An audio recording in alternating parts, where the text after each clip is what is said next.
Ah, you're back. Wait, Oh. whoa. What is it? Welcome home, What's Master. wrong? The ladies love me. What's happening? Yes, Master. Take that.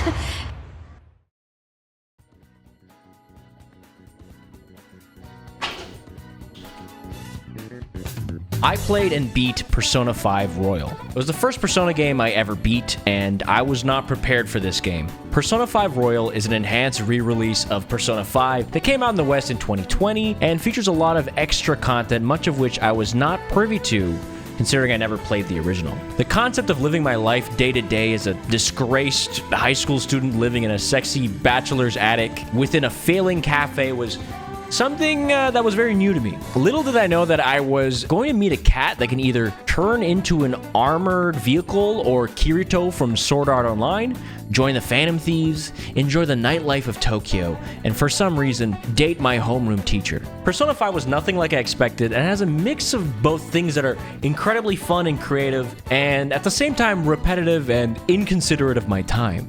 What I can say with full confidence is that Persona 5 Royal has made me mentally ill.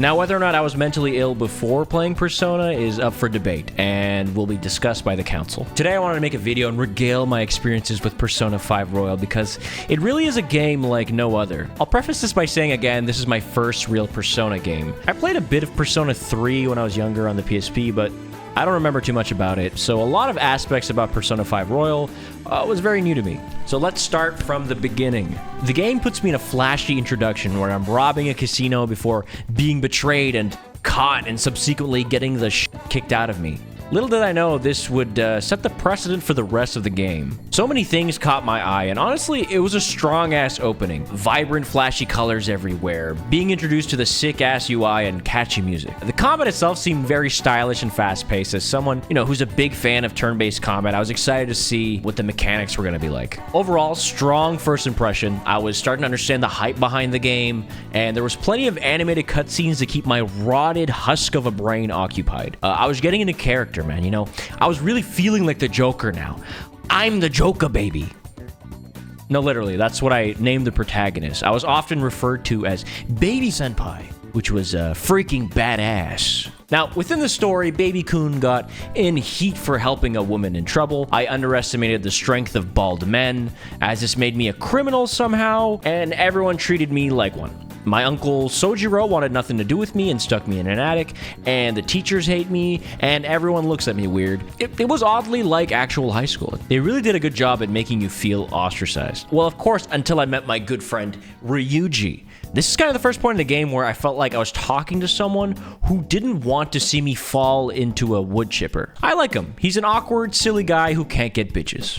Who can't relate? We also end up meeting An, another member who's going to join the Phantom Thieves, and we're introduced to the main antagonist of the beginning of the game, and it's Kamoshida. They did a great job of making him the most evil piece of shit possible. Like, this dude is by far the worst. It definitely made me want to take him down however I could, and maybe invested in this particular storyline. At this point in the game, I'm also introduced to the greater plot of the story, where we can go inside the secret Zuckerberg metaverse, and there's someone out there who's causing people to go crazy freaka mode and die. So in summary, we've got a mystery to solve, an evil freak of a gym teacher to take down, and an entire underground hellscape to explore called Mementos. But before I get into the more exciting aspects of the game, I have to talk about what a big chunk of playing a Persona game seems to be. The mundane life of being a high school student. Somehow, the fellas up at Atlas got my ass to study, do chores, quizzes, exams, and other mundane aspects of life into the majority of the gameplay loop. They manipulated myself into living my day-to-day life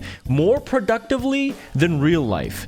And that's fucking crazy to me. And the weirdest part is it's kind of fun. Seeing what random activity you can do to raise your stats, or which destination you can end up going to, what your exam marks are, and how you fare against your classmates, and of course, who you can raise your social links with. Persona found a way to break down normal social interactions and bonding between humans as some sort of level up system where you can ultimately become best friends, or in some cases, date them. I'm sure you guys are foaming at the mouth, waiting for me to reveal who I romanced. And I know this because while I was streaming this game, I swear to God, 80% of first-time new chatters are...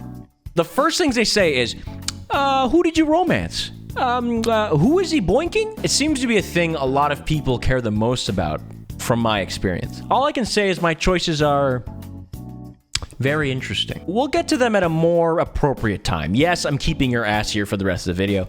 It is what it is. So a lot of what I mentioned isn't really anything that seems to be specifically new to Persona 5 Royal, but more so features in Persona in general. So within Persona 5, there are definitely things that are striking and noteworthy to me. I mentioned this earlier, but UI in this game is incredible. Everything from opening the menu to the reward screens, even browsing certain shops, is just so jaw-droppingly cool.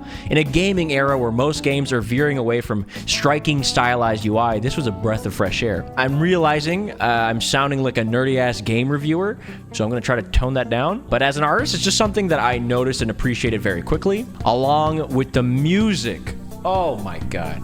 God damn! That's another reason why these mundane activities feel fun to do and vibe to when you got some extremely catchy bangers like everywhere. My compliments to the chef.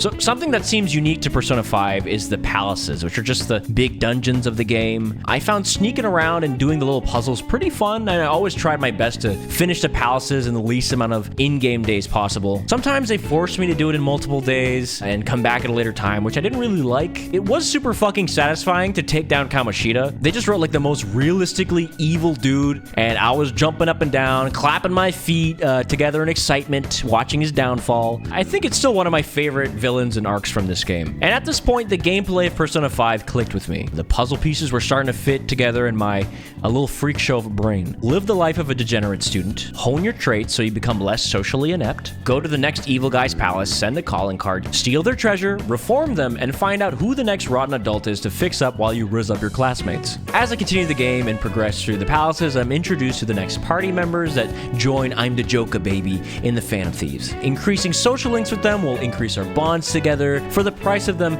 trauma dumping profusely. Generally, I enjoy the cast of Persona 5 Royal. There's some good chemistry there. I thought it'd be funny not to talk to Ann at all specifically, so I ended up beating the game with her social link at 1 the whole time. I love that they were chill with me not talking to one of the most important party members for the whole game. Like that's pretty sick. On the topic of party members, there was one member of the Phantom Thieves that eviscerated my neurons and I believe to be the root cause of the mental illness that has plagued me since playing this game. Morgana. Part cat, part car, part helicopter, part on-simp, part Kirito from Sword Art Online, part demon, part of the reason why I need extensive therapy. There's just something about Morgana that drives me completely insane. I feel his sole purpose in this game is to actually piss me off. The most redeemable aspect of Morgana is the fact that if I tap on my PlayStation controller, he meows in Mementos. There's one specific sound effect in my head. I can't get it out of there, man. I can't do it. Stop it. Speaking of something I can't get out of my head, boy, that Mementos theme, huh?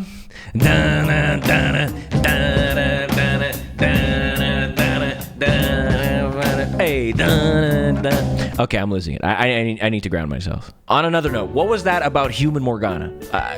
The like 5 minutes that he existed made me feel like I was in a fugue state. He just showed up, glomped me, and faded from existence. Well, I guess the party was in like a dream world at that point, so maybe it doesn't have to make complete sense. But back on the topic of Mementos, it was something I actually didn't like to do at first, but the more I did it, the cooler I thought it was. It's just some old school dungeon crawling, so I like that a lot. And to my knowledge, it seems like what the dungeons of the older games were like. I like how you can unlock a social link perk where you run into the shadows with the Morgana Uber and it like instantly kills them at the cost of, hearing those damn meows. Another thing that mentally wore me down, aside from Mishima in this game, is the combat. Now, don't get me wrong, it's a fun turn-based combat system. The baton passing mechanic is interesting and rewards you for understanding what you're fighting and what they're weak to. And it's cool to have the combat get more interesting the more you raise your social links, but after like more than 100 hours, the combat can definitely get repetitive. It did for me. So at a certain point, I may have... You guys are gonna crucify me for this. Let's just say when I bought my copy of Persona 5 Royal, it came with all the DLC. Perhaps I used a certain DLC persona to Miriatruce my way through a lot of the game. Hey, okay. Really? Come on, all right? I could only take so much Morgana. Damn. Man, I needed a quick way out. Can you blame me? Can you blame me for that? Reddit, am I the asshole? Ultimately, the constant battling in palaces and some really annoying boss fights kind of made it so I was unmotivated to be super involved with the combat. I like the aspect of fusing personas and recruiting some cool guys and all that, but it didn't really stick with me that much in this specific Persona game. Maybe I'll be more involved mentally with another Persona game when it comes to combat, but I'm gonna be honest, man, that Big Bang Burger Galactic fucking Spaceship Freakazoid Deranged Salaryman boss was the last straw for me. I was so tilted. Maybe this is all just a giant skill issue. I don't know. I don't have another SMT game or Persona game to compare it to. And maybe I wouldn't have been so burnt out by it if the game wasn't so goddamn long. What I did really like about Persona is the individualism in the playthroughs. Like, you decide who you want to talk to and what social links you want to rank up, who to romance, and ultimately make certain decisions to get a specific ending. It's fun that someone's playthrough can be completely different than the next. My first ending was really funny. I got the ending where Joker gets shot in the head by the killer in an interrogation room and just dies. He just bleeds out there. It's done. He got headshotted. It's over. It was really funny, and sometimes when I listen to Morgana speak, I wish that bullet killed me in real life instead. Speaking of the killer, I think I actually might be stupid, because once Akechi joined my party in the Casino Palace, I thought he was gonna be a permanent party member and not, the main evil bad guy and shoot me in the head. Akechi in general was a kind of an annoying character to deal with throughout the game, but when it came to the royal stuff, I actually ended up liking him a lot more. His personality was just a lot more likable when we had to work together for a common goal. Speaking of a character from Royal, it was interesting to see them turn a school counselor into a power-tripping villain. Quite the character arc. I did like the final boss of the base game a lot, and the music that played during it was sick, a river in a dry land, etc. It's interesting that Persona is perpetuating the stigma that all bald people are evil. Now, I can't reveal whether that is a true or false statement at this time. Morgana, Big Bang Burger, Mementos theme. Ah, you're back.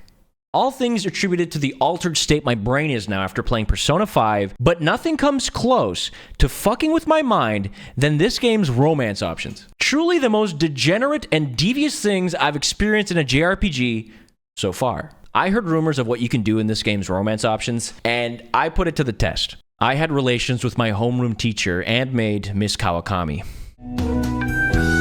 And at the same time, I was being unfaithful because I was also dating Dr. Tei Takemi, my local physician. Not only, for some reason, can I'm the Joker baby, a high school student, date these adults in positions of power, the game also allows him to cheat. Insane. And everyone is chill with it too. I bring Takemi to Cafe LeBlanc, and Sojourner is like, ooh, I'll leave you two alone. And then these women play it off like, hey, I'm supposed to be the adult here. You're so mature. Who wrote this shit, man? Why is Kawakami my personal maid and calls me master and is giving me massages? Why is Takemi giving me full body physical exams in my bedroom?